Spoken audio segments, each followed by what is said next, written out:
هنكمل السجادة اللي احنا اتكلمنا عليها. سجادة دائرية أو مشاية دائرية.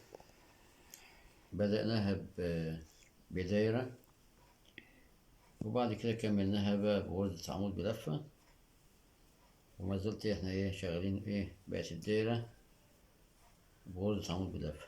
ممكن تحط المشاية دي في وسط الأوضة، تكبرها مثلا 100 متر أو مترين أو متر ونص، وتحطها في نص الأوضة، هتدي منظر جمالي. ممكن تدخل فيها لونين، ممكن تدخل فيها 3 ألوان حسب ما انت عايز.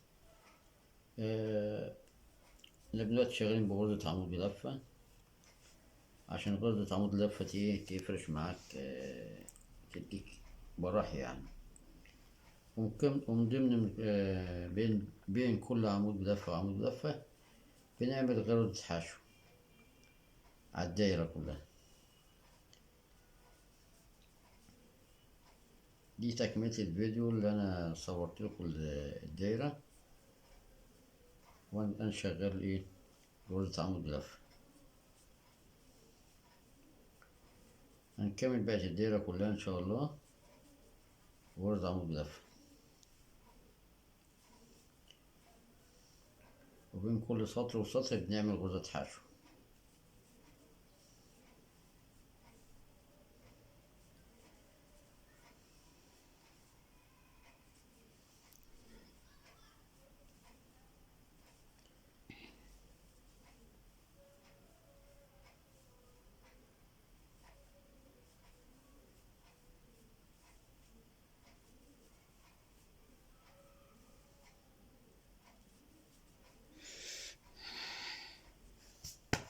ولكم تحياتي على الإضافة.